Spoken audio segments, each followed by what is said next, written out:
नमस्कार दोस्तों, आज मैं आपको धर्मराज जी की कहानी सुनाने जा रही हूँ। प्रेम से बोलिए धर्मराज जी की जय हो। एक समय की बात है, एक गांव में एक बुढ़िया माई अपने बेटे बहू के साथ रहती थी। उस बुढ़िया माई का एक नियम था कि वह ब्रह्म मुहूर्त में उठ जाती, स्नान आदि करके धर्मराज जी की कहानी सुनकर उन्हें भोग लगाती। उसके बाद स्वयं अन्न जल ग्रहण करती थीं। एक दिन किसी रिश्तेदार की मृत्यु हो गई। बुढ़िया माई को उस शोक में जाना पड़ेगा। वहाँ उनको 9-10 दिन लगेंगे। बुढ़िया माई बड़ा ही चिंतित हुई कि उनके जाने के बाद धर्मराज जी का नित्य नियम कौन निभाएगा। उन्हें चिंतित देखकर बेटे ने कहा, माँ तुम परेशान मत हो, तुम्हारी बहू तुम्हारी अनुपस्थिति में यह सब काम कर देगी। उसने अपने पत्नी को बुलाकर सारी बात बताई। पत्नी समझदार थी। उसने भी अपने सास से कहा, सासू माँ आप चिंता मत कीजिए, मैं नियम से धर्मराज जी की कहानी सुनकर भोग लगा दूंगी।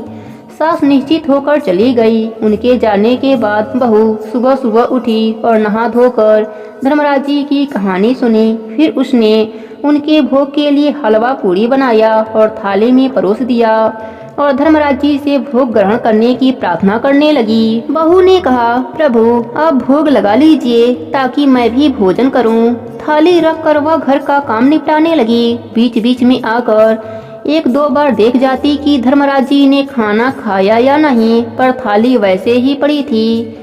पति काम पर चला गया था। बहू ने भी सारा काम समाप्त कर लिया। वह सोच में पड़ गई कि धर्मराज जी ने खाना क्यों नहीं खाया। यदि कुछ दिन नहीं खाएंगे तो कमजोर हो जाएंगे। सास वापस आएगी तो गुस्सा करेगी। बहुत स्वयं को दोष देने लगी। शायद मेरे ही पूजा पाठ में कोई कमी रह गई होगी, तभी प्रभु ने भोजन ग्रहण नहीं किया। वह धर्मराज जी के आगे हाथ जोड़कर प्रार्थना करने लगी, आप खाना खा लीजिए, नहीं तो मैं भी भूखी रह जाऊंगी। धर्मराज जी मन ही मन सोचने लगे कि बहू तो बहुत ही सीधी और सरल स्वभाव की है। यदि मैं भोग नहीं लगाऊंगा तो मुझे प्राणी की हत्या का दोष लगेगा। धर्मराज जी मूर्ति से निकलकर भोग ग्रहण कर लिए और बहू से बोले, मैं खाना खा लिया, अभी मैं धर्मलोक कुछ काम निपटाने जा रहा हूँ। शाम को खाने के वक्त फिर से आ जाऊंगा।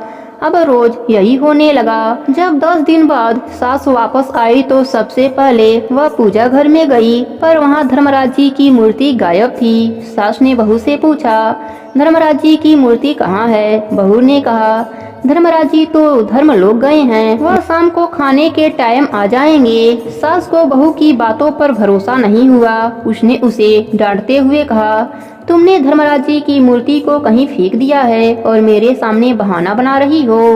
वह दिन भर उसे डांटती रही। शाम को जब बेटा घर आया तो उसने बहू की शिकायत करते हुए कहा, तेरी पत्नी ने धर्मराज जी की मूर्ति को कहीं फेंक दिया है। तुमने ही जिम्मेदारी दी थी कि तेरी पत्नी नियम पूर्वक सारे काम करेगी। अब तू ही बता, तेरी पत्नी मूर्ति के साथ क्या किया है? जब बेटे ने पत्नी से पूछा तो पत्नी ने वही बताया जो सास को बताया था। उसने कहा, यदि आप लोगों को विश्वास ना हो तो शाम तक का इंतजार कर लीजिए, आप लोगों को सच का पता चल जाएगा। बेटे ने माँ से सब्र करने को कहा ताकि सच सामने आ जाए। शाम को धर्मराज जी की मूर्ति प्रकट हो गई। बहू ने कहा, सासू जी देखिए, आपके धर्मराज जी आ गए। सास को फिर भी यकीन नहीं हुआ। उसने कहा, तूने जरूर कहीं छिपा दिया होगा और अब रख कर बोल रही हो कि धर्मराज जी आ गए। वह रोते रोते धर्मराज जी से सहायता करने की प्रार्थना करने लगी। धर्मराज जी प्रकट होकर सास को दर्शन दिए। तब सास बोली, मैंने सारा जीवन आपकी कथा सुनी, आपको भोग लगाया, पर आपने इससे पहले कभी मुझे दर्शन नहीं दिया। धर्मराज जी बोले, तुमने मुझे केवल एक मूर्ति समझकर भोग लगाया, पर बहू ने इसे साक्षात जीव समझा।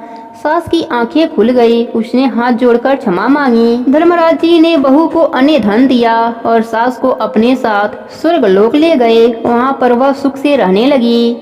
हे धर्मराज जी, जैसे आपने सास बहू पर अपनी कृपा करी, वैसे ही आपकी कहानी कहने वाले, सुनने वाले और हुंकारा भरने वालों पर भी अपनी कृपा बनाए रखना। प्रेम से बोलिए धर्मराज जी की जय हो।